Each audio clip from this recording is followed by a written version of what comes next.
Assalamualaikum warahmatullahi wabarakatuh. Jumpa lagi dengan saya di sini Nurul Hani Arifin, CGB Angkatan 8 dari Sidoarjo. Kali ini saya akan memaparkan tentang ruang kolaborasi modul 2.3 kompetensi inti coaching dan Tirta sebagai alur percakapan coaching. Coaching kali ini akan saya lakukan Nurul Hani Arifin sebagai coach, sedangkan Denny Islamiati sebagai coachee. Berikut video rekaman coaching membahas tentang penggunaan media pembelajaran yang menarik untuk memotivasi murid dalam belajar. Assalamualaikum Bu Hani.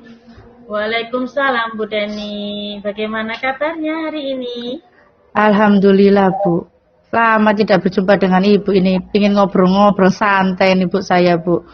Oh, monggo. Nggih, mboten mengganggu kan? Mboten mengganggu kan Bu nggih? Insyaallah mboten. Ingin curhat sedikit-sedikit lah Bu, cari teman ngobrol ini saya ini sangat resah sekali ini saya ini.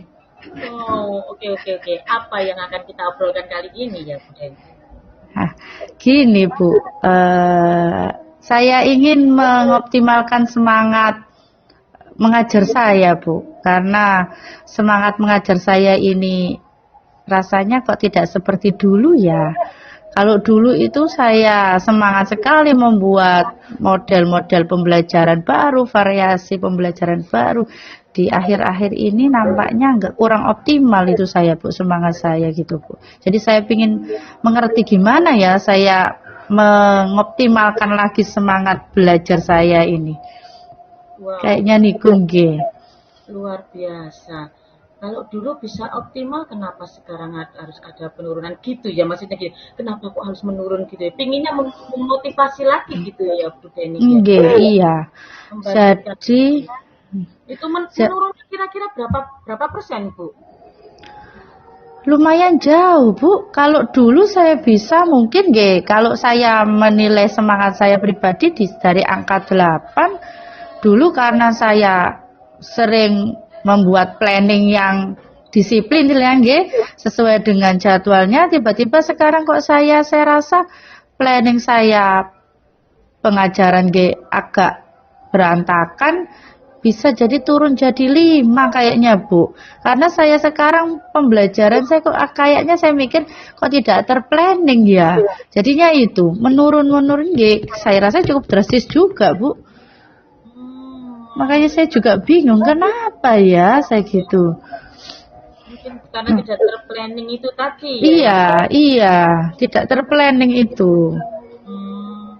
Nah kira-kira kalau Bu Denny sudah merasa ini karena tidak terplanning, apa yang dapat Bu Denny lakukan untuk mengatasi tidak terplanningnya itu tadi? Apa mungkin, tapi gimana ya caranya memulai? Apa mungkin itu ya, membuat schedule mungkin ya. Karena kalau saya pribadi ada perbedaan keadaan Bu. Jadi kalau yang dulu itu saya sering di deadline ya, saya memang tipenya sukanya orang di deadline sih. Deadline itu harus gini, harus istilahnya pekerjaan itu harus selesai 2 minggu lagi ya. Jadinya saya bisa segera membuat planning, membuat schedule. Nah, tapi kalau sekarang kan kayaknya saya sudah jarang deh membuat schedule. Nah, mungkin itu kayaknya karena saya memang sekarang schedule-nya sering kurang saya buat, akhirnya iya schedule saya jadi berantakan. Iya, kayaknya gitu, kayaknya harus terschedule kayaknya nggih Bu, nggih itu. Siap-siap, nggih. Kekurangan saya itu hari ini saya baru menemukan. Saya tidak menschedulekan kegiatan-kegiatan saya, khususnya malah pembelajaran itu yang tidak terschedule dengan baik itu. Saya akhirnya tahu. Iya, berarti schedule-schedulenya bisa dibuka-buka lagi, nggih Bu nggih. Rencananya seperti itu maunya Bu Denny-nya ya, schedule-nya dibuka-buka lagi, terus disesuaikan dengan kondisinya Bu Denny dan kondisi pembelajaran Bu Denny. Gitu, maunya seperti itu. Iya, kayaknya niku kayaknya harus terschedule karena kalau nggak terschedule, bu kayaknya saya malah mengajar itu tidak jadi prioritas. Tapi kalau terschedule itu minimal saya bisa ngerti besok itu saya pakai metode apa, besok itu saya pakai media apalah itu nanti bisa saya buat malamnya, saya persiapkan. Kalau terschedule minggu ini pakai ini, minggu ini pakai ini. Oh iya kayaknya itu Bu, harus terschedule kayaknya. Iya harus membuat schedule saya. Iya, iya. Kira-kira yang mau dischedulekan itu apa ya Bu Deni? Kalau boleh saya tahu. Em, dari segi pembelajaran, hanya pembelajaran aja atau ada yang lain yang akan dischedulekan oleh Bu Deni? Nah, ini kayaknya. Jadi saya harus menschedulekan pertama media apa yang harus saya pakai biar nanti saya rencana pembelajaran saya biar mateng, biar saya nggak kedadapan kalau ngajar, ngoten nggih. Iya, kemudian setelah schedule apa namanya model media metode apa, nah baru LKPD-nya Bu itu yang penting Bu ya Allah, saya kok jadi terlupakan LKPD itu tadi Bu. Ya, saya jadi LKPD nggih.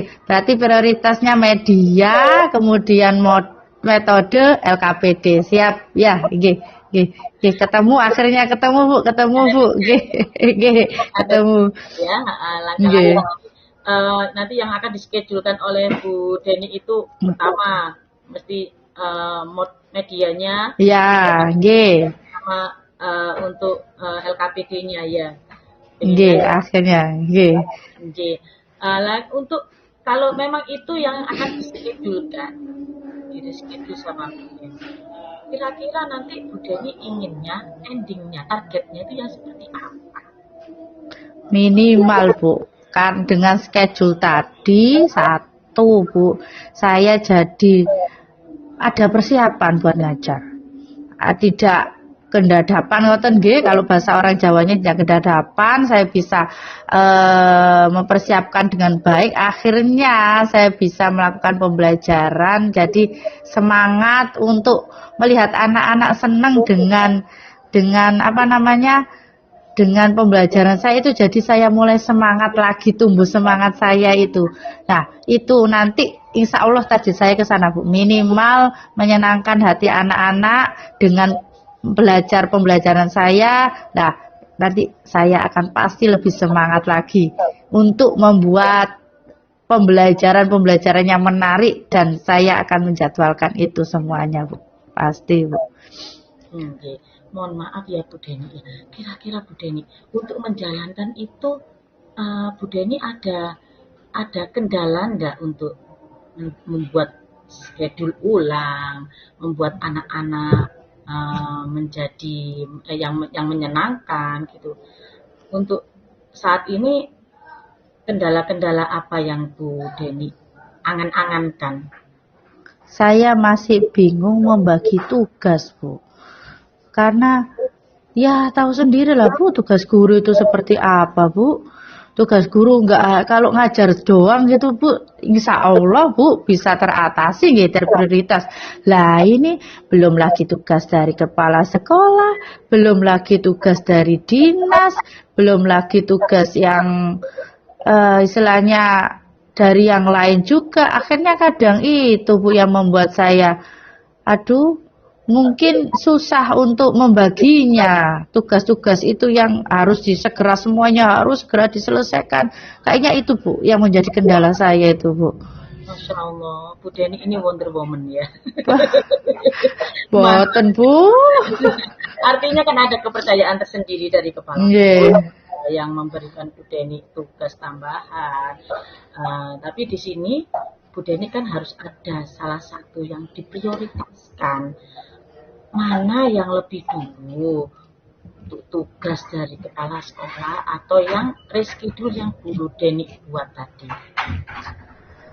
Kalau menurut saya kayaknya kalau tugas kepala sekolah itu kan nggak tiap hari ya Bu ya. kan hanya di momen-momen tertentu. Kemudian pun kadang kepala sekolah kan bisa kita nego sedikit tuh, Pak, ini boleh nggak? Nah, boleh nggak terselesaikan lusa atau kayaknya kalau mengajar itu tiap hari kan kita memang tugas utama kita kan mengajar gitu. Kayaknya minimal saya harus tahu dulu apa yang saya lakukan untuk mengajar. Lah, berarti saya harus minimal tiap hari harus merencanakan apa kira-kira yang saya ajarkan dulu. Kayaknya gitu, Bu. Tetap target utama kalau bagi saya tetap harus mengajar dulu lah minimal tahu apa yang harus saya pakai medianya, LKPD-nya apa, metodenya apa. Kayaknya kalau saya gitu sih, Bu. Kalau saya pikir-pikir gitu. Karena kalau tugas kepala sekolah bisalah di nego-nego dikit lah kan kayak mungkin gitu Bu pemikiran saya. Iya, bener nggih. Untuk memprioritaskan reschedule itu tadi. Iya. Soalnya kan kalau reschedule kan tiap hari Bu itu bisa jadi kalau nggak saya schedule juga nggih berantakan lagi deh akhirnya Bu. Kasihan anak-anak juga, murid-murid akhirnya kok pembelajarannya monoton ya. Nah, kayaknya itu deh yang paling utama. Toh nanti mungkin kalau tugas kepala sekolah, kalau tugas yang lain nggak hanya kepala sekolah kan bisa diselesaikan menunggu jam ngajar atau ketika istirahat kayaknya gitu kayaknya Bu. Masya Allah. Berarti ini tadi kan Bu Deni datang dengan segala kecamuk yang ada di dalam pikirannya yang ingin meningkatkan motivasinya lagi dalam pembelajaran dan ketika kita ngobrol tadi sudah menemukan kalau harus mereschedule ulang dan itu sudah jadi prinsipnya Bu Deni reschedule ulang harus pokoknya utama akan reschedule yang lain bisa dinego gitu. Nah ini untuk mereschedule ulang itu kan tujuannya Bu Deni kan pingin anak-anak itu menjadi lebih menyenangkan dengan pembelajaran. Iya. Lebih nyaman dengan pembelajarannya Bu Deni dengan skala yang pokoknya anak-anak itu harus senang. Lah senangnya itu yang seperti apa menurut Bu Deni? Di takarannya Bu Deni itu anak-anak senangnya seperti apa? Minimal kalau senangnya itu anak-anak satu ndak ngantuk Bu kalau pembelajaran itu Bu. Menurut saya karena PKN itu kan saya ngajar PKN PKN itu menurut saya kan mata pelajaran yang membosankan. Kemudian anak-anak juga ngantuk karena apalagi biasanya mata pelajaran PKN ditaruh di jam-jam terakhir. Jadi target saya itu minimal anak-anak senang itu gak ngantuk, kemudian mereka semangat belajar, kemudian harapannya lah mereka mencari saya ketika waktu pembelajaran. Nggak menunggu saya nggak masuk, tapi menunggu saya benar-benar masuk gitu. Minimal saya inginnya gitu sih. Anak-anak senang, kategori senang menurut saya gitu sih. Minimal gitulah Bu. Jadi nggak, alah pelajaran PKN. Tapi semangat, ayo Bu. Kita belajar PKN minimal itulah Bu. Semangatnya untuk anak-anak lah Bu. Masya Allah. Sepertinya luar biasa sekali ya. Nanti anak-anak itu akan merasa seperti yang dikatakan Bu Deni tadi menyenangkan, harus menyenangkan, tidak membosankan. Yang anak-anak itu harus semangat, pokoknya ketemu saya itu harus bersemangat. Jadi untuk menyemangati anak-anak, akhirnya Bu Deni membakar semangatnya terlebih dahulu. Iya. Jadi kalau lihat anak-anak semangat kan saya juga semangat. Nah semangat, besok tak buat lagi, nah jadi mungkin itu kayaknya Bu nanti yang membuat saya semangat memulai pembelajaran yang menarik, menyenangkan dan membangkitkan semangat saya untuk ayo gali pembelajaran yang baru lagi, semangat dari anak-anak kayak itu Bu, itu kayaknya Bu yang membuat semangat, salah satunya juga itu Bu. Masya Allah, luar biasa Bu Deni. Kira-kira Bu Deni kapan mau melakukan seperti itu? Saya kok jadi ingin melihat hasilnya bagaimana ini. Kalau saya ini mulai semangat ini Bu, kayaknya nanti malam ini Bu saya mulai ini Bu, nanti malam pasti ini saya mulai. Saya semangat kembali nih melihat anak-anak ini nanti. hasilnya gimana. Siap-siap. Oke. Kira-kira butuh waktu berapa lama Bu Dani untuk mewujudkan rasa anak-anak rasa menyenangkan itu tadi? Harapan saya besok itu sudah terlihat hasilnya. Harapan saya. Kalau untuk memberikan semangat lagi, semoga 1 minggu itu sudah semangat lagi ya anak-anak. Semoga saya berharap seperti itu, Bu. Jadinya lebih cepat, lebih baik. Wow, berarti besok bisa saya dengarkan lagi ya kemajuannya Siap, dalam pembelajarannya ya. siap, siap. Nanti saya akan pasti menemui Bu Hani lagi untuk ngobrol-ngobrol lagi. Hasilnya gimana ini nanti. Allah, saya tunggu cerita selanjutnya ya Bu Deni. Siap, siap. Nggih. Terima kasih nggih Bu Hani nggih. Ya Allah akhirnya saya bisa terpecahkan Bu. Nggak bingung lagi saya harus ngapain ini. Jadinya saya sekarang terbakar semangat saya. Terima kasih sekali lagi. Terima kasih nggih Bu Hani nggih. Kalau tak siap-siap membuat ini nggih. Ya, Nggih, nggih, nggih. Assalamualaikum. Waalaikumsalam warahmatullahi wabarakatuh. Refleksi diri pasca coaching. Alhamdulillah, percakapan coaching berjalan dengan baik dan lancar. Hal-hal yang perlu diperbaiki atau ditingkatkan kali ini yaitu mendengarkan aktif. Yang perlu saya lakukan untuk tetap dalam kondisi presence atau kehadiran penuh sebelum dan saat melakukan coaching yaitu tetap fokus dengan pembicaraan coaching dan memberikan pertanyaan-pertanyaan yang berbobot. Apa yang perlu ditingkatkan pada diri saya? Yang pastinya yaitu lebih fokus lagi dalam percakapan coaching. Pada saat coaching, situasi sangatlah menarik untuk diperhatikan. Jadi membuat percakapan makin serius, meski bahasa-bahasa yang kita gunakan santai. Jadi saat solusi-solusi dari coaching muncul secara tidak sengaja, menjadikan perasaan coaching lega dan senang. Dari kegiatan ini, saya belajar untuk tidak memotong pembicaraan orang lain dan belajar fokus dalam pembicaraan sehingga bisa menumbuhkan kompetensi coaching secara optimal. Umpan balik dari coaching sangatlah luar biasa. Beliau merasa senang sekaligus lega bisa menemukan solusi untuk ditindaklanjuti. Seketika itu ada bayangan apa yang harus dilakukan untuk meningkatkan kompetensi beliau pribadi dan dapat menghadirkan pembelajaran bermakna untuk peserta didik yang diambil.